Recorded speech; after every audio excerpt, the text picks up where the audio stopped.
LiveSense is making a cell-based autonomous biosensing microsystem, and we would like to, in the objectives, demonstrate the feasibility in this program. And the scientific objective is really to study, to span different cell models, to try to see what kind of toxicology assay we can make, and also in parallel to adapt the new sensing methods that are adapted for in situ monitoring without a heavy biology lab, and of course keeping the cells alive in a remote manner. So once we have the cell, what we will build around the cells small microbioreactors which provide nutrients to the cells and temperature control. And then these cells will be exposed to the environment.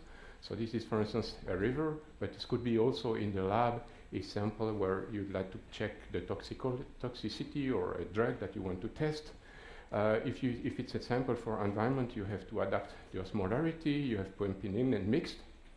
Then, most important is these cells, when you maintain, you'd like to measure the status of these cells in a label-free method.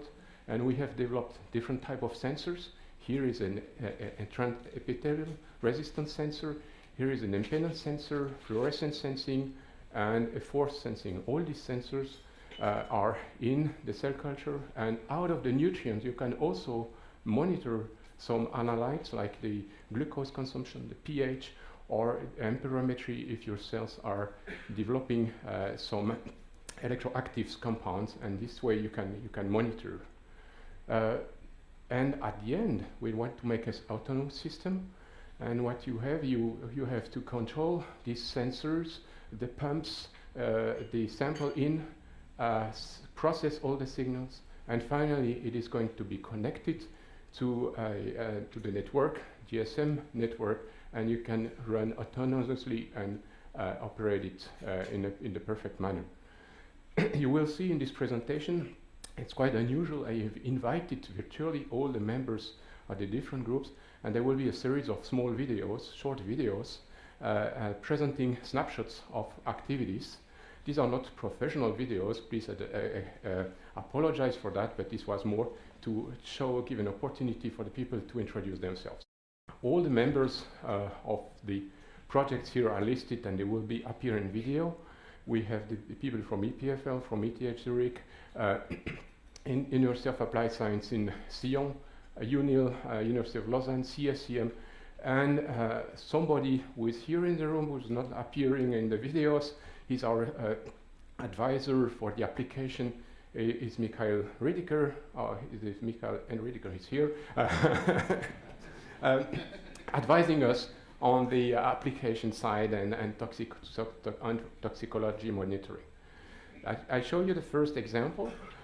These are our partners from UNIL. They explore the fluorescence measurements with modified bacteria. In our lab, we are developing bacterial bioreporters to detect environmental pollutants. For example, in Bangladesh, a bioreporter system has been successfully applied in the field. These genetically modified bacteria react to the presence of a target compound like arsenic and produce an easily measurable signal. We can rapidly and easily measure the bioavailable fraction of pollutants at a low cost.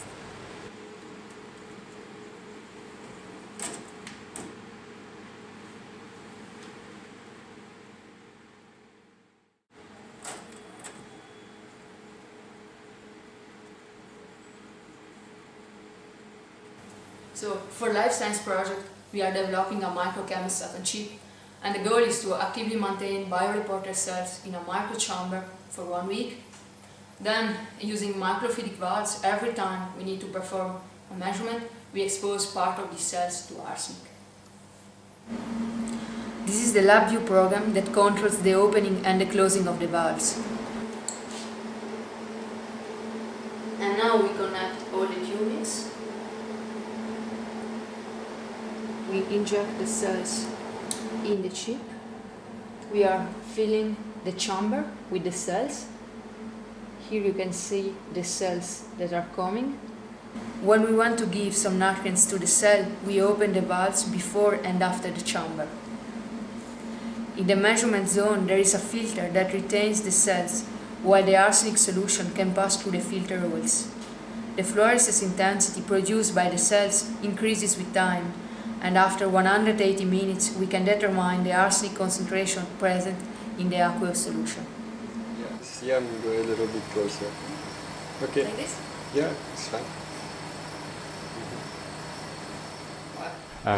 I must say that all this, what you have seen until now, is designed to be compatible with the system integration, so that you really find all these modules compatible and will be integrated. You will see at the end.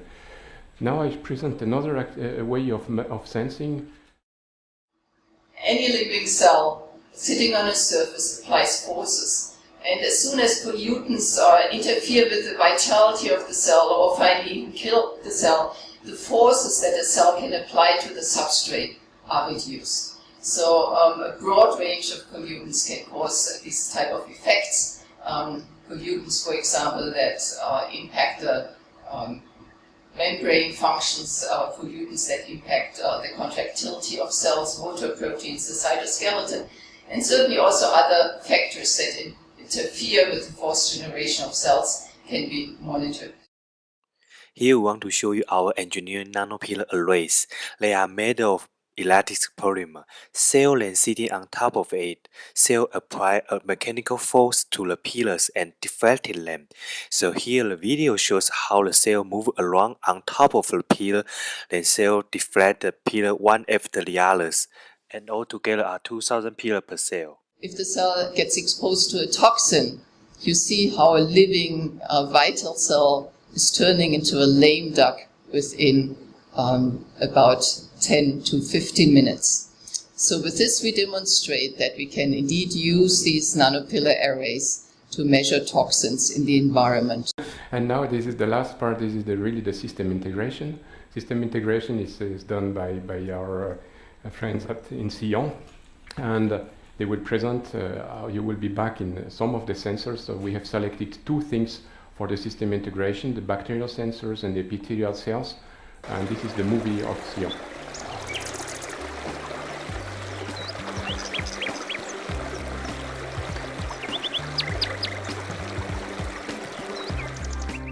Within the project LiveScience, the University of Applied Sciences of Western Switzerland has to integrate living cells as biosensors, which are developed, chosen and tested by other groups. In a first step, we have chosen the biosensors which are suitable to be implemented in a small, portable and standalone systems. The first choice was genetically modified bacteria engineered by the group of Jan van der Meer of the University of Lausanne. In contact with arsenite in water, these bacteria produce a GFP, which stands for green fluorescent protein. Water collected by the standalone system is brought to a microfluidic chamber in which bacteria are concentrated. The amount of GFP is a function of the time and the concentration of arsenite. Previous studies and reference comparison on boards allow the measurement of the arsenite concentration in water. This is done by exciting the GFP with the blue light and measuring the green fluorescent light after blocking the blue excitation light with an optical filter. Repeating these measurements every 5 minutes allows the calculation of the concentration of arsenite. The results are sent via a GSM module to a mobile phone.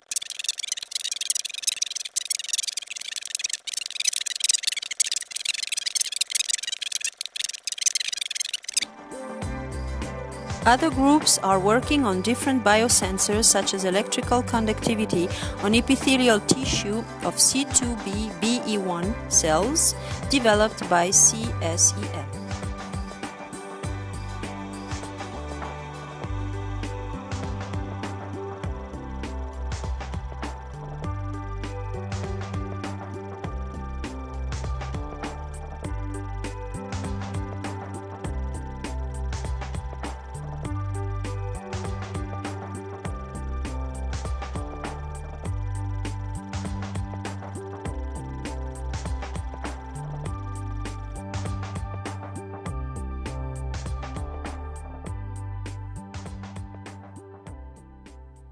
Okay, so this is the end of the videos, but so you see that we have integrated two systems.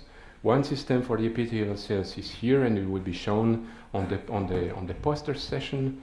And for the other, and this is the last part of the presentation, we have, as I said at the beginning, we have the other system with the bacterial cell that is in Sion now, and that will be activated by Frédéric. We're sending an SMS. So I will try now to go to this system. Yeah. And, I need to let it ring 3 times. 4 times. Yeah. And then you should see that the light is blinking there and there. Yeah. So the light will turn on here, and then after a few seconds there will be the fluorescence measurement that will be turned on. And once this fluorescence measurement is done on the cells, this is really with cells, he will get an SMS with the value of the fluorescence that is measured on the cells. It's busy. Yeah. Yeah. I can tell you, yesterday I called myself, I ended up in the voicemail. So these are demonstrators. Yeah.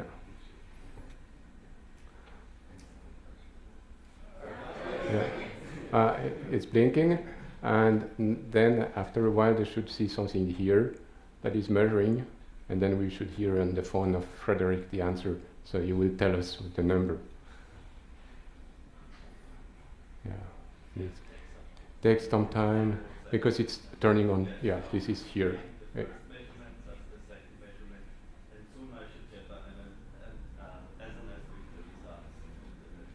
Yeah.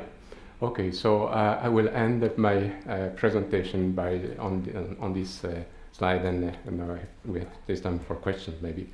Yeah. Thank you for your attention.